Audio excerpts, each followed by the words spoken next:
पहला सेशन हम लोग मतलब एक परिचयात्मक सत्र के तौर पे शुरुआत करेंगे, जिसमें अगले 3 दिन मूलतः हम लोग क्या करने वाले हैं इसके बारे में एक मोटा मोटी रूपरेखा आपके सामने रख देंगे, और उसमें हम क्या कवर करेंगे क्या कवर नहीं करेंगे ये भी स्पष्ट कर दिया जाएगा। जैसे हम इस वर्कशॉप से क्या नहीं करने वाले हैं वो पहले स्पष्ट कर लेते हैं। 3 दिन में कुल मिला के 8 या 9 सत्र होंगे, और इन 8-9 सत्रों से ये उम्मीद हम कतई नहीं कर सकते हैं कि इसमें जाति व्यवस्था के उद्भव, विकास और उसके अंत के प्रश्न के हर पहलू को हम समेट लेंगे। ये असंभव है। करीबन आप समझ सकते हैं कि 3500 साल पुरानी एक सामाजिक उत्पीड़न की व्यवस्था और सामाजिक उत्पीड़न के तंत्र के विषय में 3 दिन की एक कार्यशाला में हम सिर्फ इतना कर सकते हैं कि हम उसको समझने की दिशा संबंधी कुछ दरवाजों को खोल सकते हैं। उन दरवाजों को खोलने के बाद यहां पर मौजूद हर साथी का ये अपना काम बनेगा कि वो इस विषय पे किए गए शोध, इस विषय पे जो इतिहास लेखन हुआ है उसका अध्ययन करे। न सिर्फ इतिहासकारों ने जो लिखा है उसका अध्ययन करे, बल्कि जो जाति विरोधी आंदोलन के तमाम सुधारक, जाति विरोधक योद्धा रहे हैं उनके विचारों का, उनके जो राजनीतिक लेखन है उसका अध्ययन करें। क्योंकि इन 3 दिनों में हम केवल एक परिचय दे सकते हैं, कुछ दरवाजे खोल सकते हैं, एक रास्ता दिखा सकते हैं कि इस जटिल समस्या के समाधान के लिए किस दरवाजे से घुसा है। वो दरवाजा भी अगर हम खोलने में 3 दिन में कामयाब रहते हैं तो हम ये मानेंगे कि हमारा प्रयास मोटा मोटी सफल रहा। इस वक्त जाति प्रश्न के विषय पर ये कार्यशाला हम क्यों कर रहे हैं इसके बारे में ज्यादा बताना जरूरी नहीं है। हम सभी जानते हैं कि खास तौर पे जो भाजपा की सरकार बनी, नरेंद्र मोदी की जीत हुई और पहली बार एब्सोल्यूट मेजॉरिटी के साथ, एक निरपेक्ष बहुमत के साथ एक फांसीवादी पार्टी की सरकार सत्ता में आई। कहने के लिए वो राजग गठबंधन है, लेकिन राजग गठबंधन में भाजपा को छोड़कर बाकी घटक दलों की क्या औकात और क्या मूल्य है इसके बारे में जितना कम कहा जाए उतना बेहतर। यह भी सोचने की बात है कि तमाम जो अस्मितावादी राजनीति के पैरोकार और अलंबरदार हैं, रामविलास पासवान से लेकर रामदास आठवले से लेकर तमाम इस तरह की जो ताकतें हैं, उदित राज हैं, ये उस कश्ती पे सवार हो चुके हैं और उसके कारणों को के बारे में भी हम लोग आगे बात करेंगे। लेकिन फिलहाल इतना स्पष्ट है कि जब से ये फांसीवादी सरकार अभूतपूर्व बहुमत के साथ सत्ता में आई है, पूरे देश में एक तो इसने योजनाबद्ध तरीके से जो ब्राह्मणवादी प्रतिक्रिया है उसको बढ़ावा दिया है दलित जातियों के खिलाफ, और जो इसने सोचे समझे तौर पर बढ़ावा दिया है उसके अतिरिक्त एक स्वतः स्फूर्त भी जो इस तरह की प्रतिक्रियावादी और ब्राह्मणवादी ताकतें हैं उनके मनोबल को बढ़ावा मिला है। इस सरकार के पूरे रवैये से, इस सरकार का जो पूरा राजनीतिक विचारधारात्मक रुख इसने अख्तियार किया है, इसको देख के जो स्वतः स्फूर्त रूप में भी इस तरह की ताकतें हैं जो योजनाबद्ध तरीके से, हो सकता है कि बीजेपी उनको निर्देशित ना करती हो कि यहां पर जाओ और गौरक्षा करो और यहां पर जाओ हमला करो, वो हो सकता है योजनाबद्ध तरीके से ना भी करे, तो स्वतः ऐसी किसी ब्राह्मणवादी सांप्रदायिक फांसीवादी सरकार के ऐसे अभूतपूर्व बहुमत के साथ सत्ता में आने के बाद समाज में तृणमूल धरातल पर, ग्रासरूट लेवल पर जो इस तरह की प्रतिक्रिया की शक्तियां हैं उनके मनोबल को बढ़ावा मिलता है और वो अपने तय भी लगातार इस तरह के अत्याचारों को बढ़ावा देती है। जो संस्थानिक हत्याएं हो रही हैं शिक्षा से लेकर रोजगार तक के उपक्रमों में, वो भी सामने आई हैं पिछले समय में, जिसको हो हमेशा से रही थी। ऐसा नहीं कि रोहित वेमुला कोई पहला या आखिरी मसला था, इसके पहले भी होती रही थी। जब मैं ग्रेजुएशन कर रहा था दिल्ली विश्वविद्यालय में, तो जिस कॉलेज में मैं पढ़ता था, रामजस कॉलेज में, उसके बगल में ही हिंदू कॉलेज है, याद होगा। हिंदू कॉलेज में एक उस वक्त सत्या भी हिंदू कॉलेज में ही थे, वहां पर एक लड़का था जिसने इंग्लिश ऑनर्स में एडमिशन लिया था, दलित छात्र था। वैसे वो मेरिटोरियस और तेज छात्र था, लेकिन चूंकि वो अंग्रेजी माध्यम से पढ़कर नहीं आया था इसलिए उसको शुरुआती वर्षों में ही थोड़ा ज्यादा मेहनत करनी पड़ रही थी। तो अंग्रेजी के शिक्षक ही उसको अपमानित करते थे कि तुमने ले क्यों लिया अंग्रेजी ऑनर्स, और उसके बाद उसने आत्महत्या की। वो एक तरीके से उस वक्त हम लोगों ने उसको लेकर आंदोलन किया विश्वविद्यालय में, लेकिन हम लोग सब नए नए आए थे 12वीं करके और बहुत गहरा असर हम लोग के दिमाग में इस घटना का पड़ा था। और हम लोग को पहला एक तरीके से साबका पड़ा था। उसके पहले तो लड़कपन होता है स्कूल के दिनों में, आदमी के लिए जाति व्यवस्था की एक सुनता कुछ है, कुछ कही सुनी बातें होती है, एक हल्की सी छवि होती है, लेकिन क्या किस तरीके से जाति व्यवस्था काम करती है उसको देखने का एक पहला अवसर एक तरीके से हम लोग को मिला।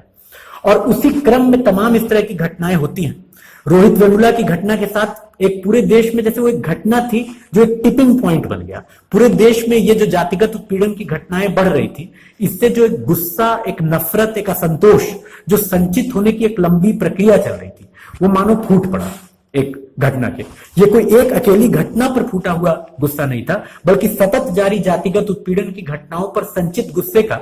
एक, जो कहावत में कहते हैं फर्दिनांद का असैसिनेशन था। प्रथम विश्व युद्ध हंगरी का एक राजकुमार था फर्दिनांद, उसकी हत्या से शुरू हुआ था। तो स्कूल की पाठ्य पुस्तकों में यह पढ़ाया जाता है कि फर्दिनांद की हत्या जो है वो प्रथम विश्व युद्ध का कारण थी। प्रथम विश्व युद्ध के कारण और ढांचागत और गहरे थे। फर्दिनांद की हत्या ने तमाम राजनीतिक अंतर्विरोधों का एक संधिबिंदु तैयार कर दिया, जिसकी वजह से वो फूट पड़े। उसी तरीके से रोहित वेमुला की घटना या ऊना की घटना में जिस तरीके से स्वतः स्फूर्त, आप कहिए एक तरीके से दलित और आम मेहनतकश जनता भी उसमें शामिल थी, उसकी एक स्वतः स्फूर्त, उसका एक विद्रोह हुआ, एक आउटबर्स्ट हुआ गुस्से का, और लोग सड़कों पर निकल आए। और ये किसी एक फिगर जिग्नेश मेवानी या किसी एक आईएएस ऑफिसर राहुल शर्मा या किसी एक संगठन, निश्चित तौर पे उन्होंने उसमें संगठन, उसको संगठित करने, उसको गोलबंद करने, उसको एक दिशा देने का अवश्य काम किया। लेकिन जिस भयंकरता से उस संचित असंतोष का विस्फोट हुआ था, वो वास्तव में उसका स्वतः स्फूर्तता का चरित्र उसमें बहुत ज्यादा था। तो ये जो लगातार घटनाएं हुई, अभी ये जो, और अभी ही नहीं, ये सिलसिला मुझे लगता है कि काफी पहले से शुरू हो गया था। जब आपको याद होगा, आज से करीबन एक दशक पहले गुज्जर मीणा अंतर्विरोध राजस्थान में फूटा था। जब ओबीसी को आरक्षण देने की बात आई थी, अर्जुन सिंह उस समय एचआरडी मिनिस्टर हुआ करते थे, और उस समय ओबीसी को आरक्षण देने की जब बात आई 27%, तो उस समय सबसे ज्यादा विरोध उसका ट्राइबल्स ने किया, वहां मीणा उसने किया, और मीणा गुज्जर अंतर्विरोध पैदा हुआ। उसी तरह जब नीतीश कुमार ने महादलित की कैटेगरी एक की दलितों में भी ये कर दिया कि आप ज्यादा दलित हैं, आप महादलित हैं, और उसको भी बांट दिया कई खंडों में, और उसमें फिर आपस में एक कंटेस्टेशन, आरक्षण के लिए एक प्रतिस्पर्धा और झगड़ा शुरू हुआ। और उसके बाद अब ये जो कृषि का संकट पूरे देश में पैदा हुआ है, निजीकरण, उदारीकरण की नीतियों के करीबन 2.5 दशक के बाद अभूतपूर्व रूप से जो बेरोजगारी एक नए, मतलब उसको छू रही है, नए स्तरों को छू रही है, और उसकी वजह से जो तमाम मध्य किसान जातियां थी, जो मध्य किसान जातियों का ग्रीन रेवोल्यूशन और व्हाइट रेवोल्यूशन के बाद उन मध्य किसान जातियों में एक विचारणीय अच्छा खासा हिस्सा, जिसको करीबन 25 से 32% अलग अलग आकलनों में आका गया है, पटेलों का, जाटों का, मराठों का, गुज्जर का, वो थोड़ा सा इस स्थिति में आ गया कि भूखों मरना उसका स्थिति नहीं थी, कम से कम खा पी ले रहा था। उसमें मझोली किसानी से लेकर बड़े कुलक फार्मर तक पैदा हुए।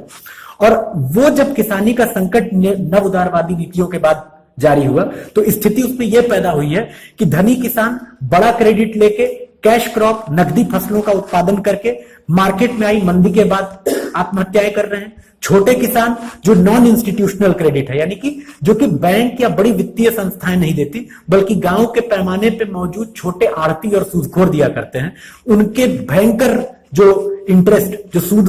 उस पर लिया जाता है, उसके वजन तले दब के छोटे और मझोले किसान आत्महत्या कर रहे हैं। और हालत 2014-15 तक ये पहुंच गई कि नेशनल सैंपल सर्वे, राष्ट्रीय नमूना सर्वेक्षण संगठन के एक सर्वे के अनुसार आया कि हरियाणा जैसे कहा जाए समृद्ध, जिसको कहा जाता है किसानी के मामले में और किसानी जातियों के मामले में, उसमें 40% से ज्यादा किसानों ने कहा कि वो पहला मौका मिलते किसानी छोड़ देंगे। तो ये जो पूरी स्थिति पैदा हुई, इसमें अब क्या चीज आ रही है? वे जातियां जो कि आज से कुछ समय पहले क्षत्रिय और क्षत्रपति के स्टेटस के लिए लड़ रही थी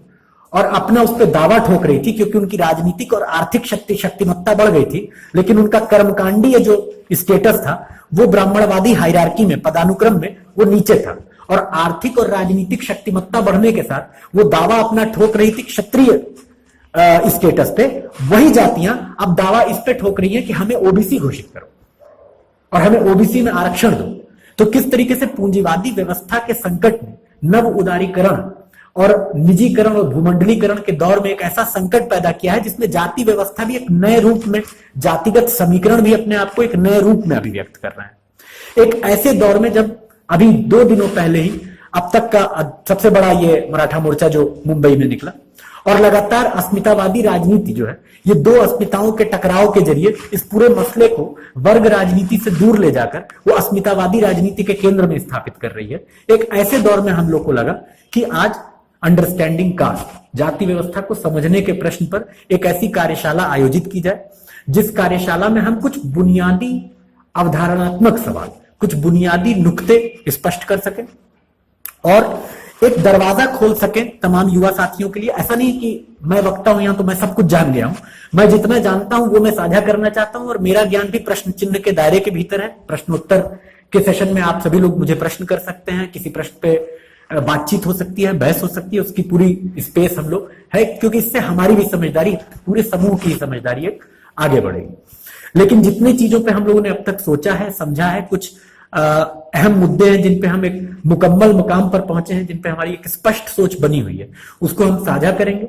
और उस पर कुछ दरवाजे भर खोलने का काम करेंगे। और आखिरी दिन हम लोग इस पे एक पूरी बिब्लियोग्राफी है, पुस्तक सूची, एक संदर्भ सूची भी डिस्कस करेंगे कि किन पुस्तकों को पढ़ा जाए जाति व्यवस्था के इतिहास को समझने के लिए, जाति व्यवस्था के उन्मूलन को लेकर जो तमाम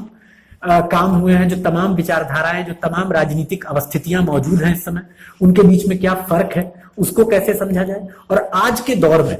जाति उन्मूलन का एक संभावित रास्ता क्या हो सकता है, उसके बारे में कुछ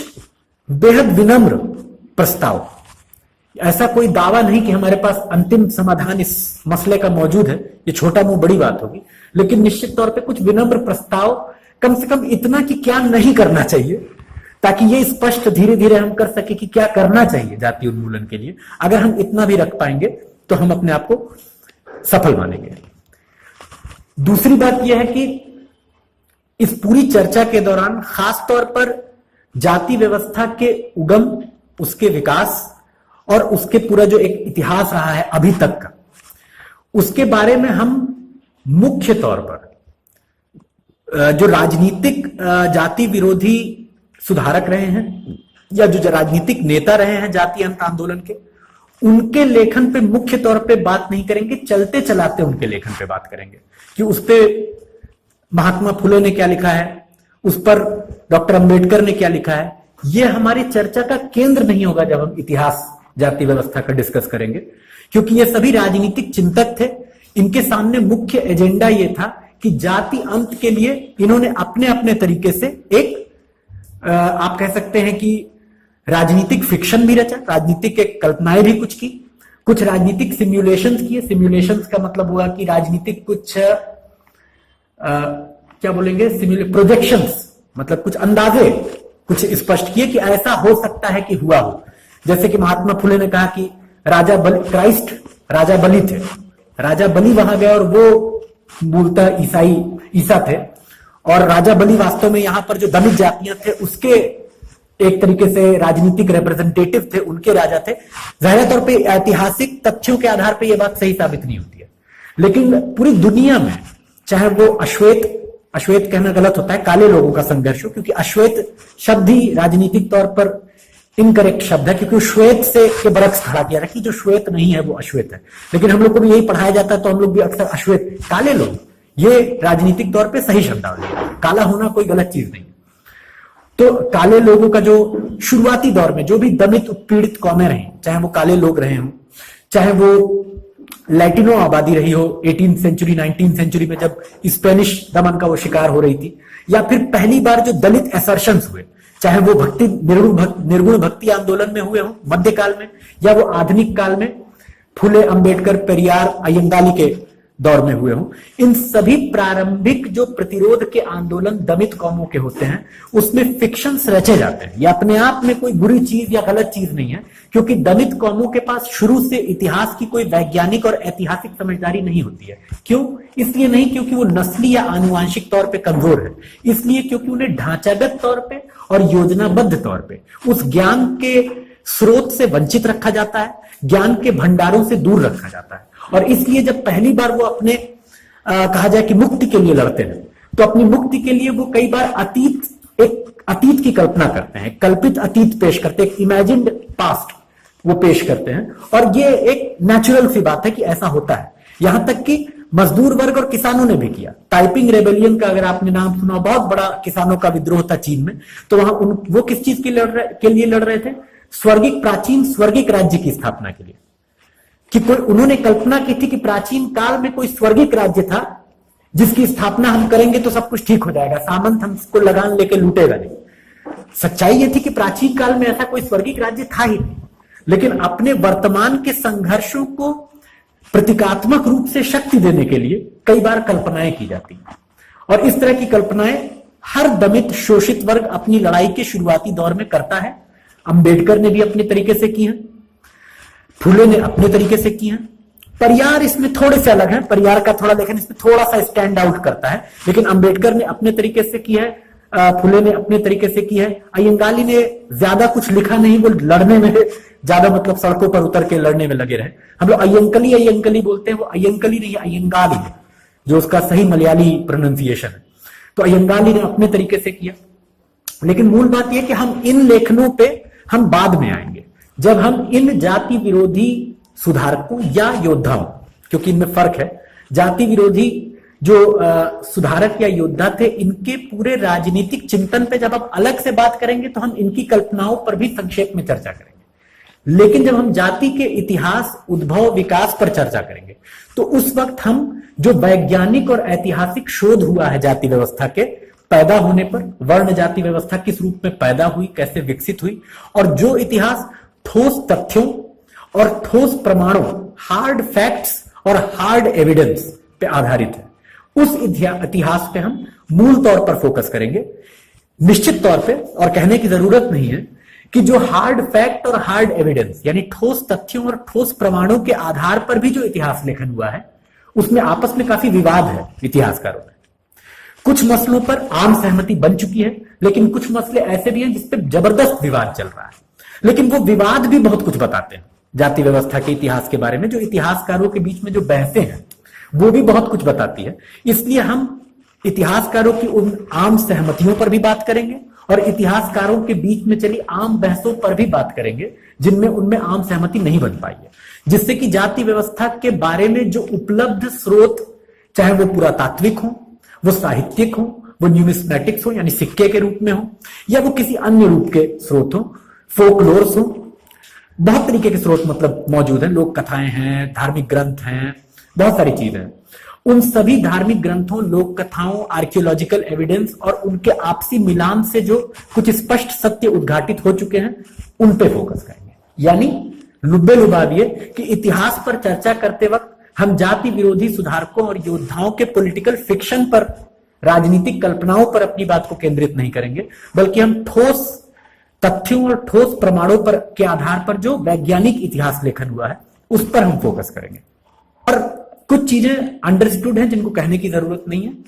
हम लोग यहां जाति व्यवस्था पे इसलिए नहीं चर्चा कर रहे हैं कि अपना ज्ञान वर्धन करके हो जाए। हम जाति व्यवस्था पर इसलिए चर्चा कर रहे हैं ताकि जाति उन्मूलन की लड़ाई में सड़कों पर उतरने का दमखम पैदा करें और सड़कों पर उतरने का मादा रखें और भविष्य में सड़कों पर उतरे भी।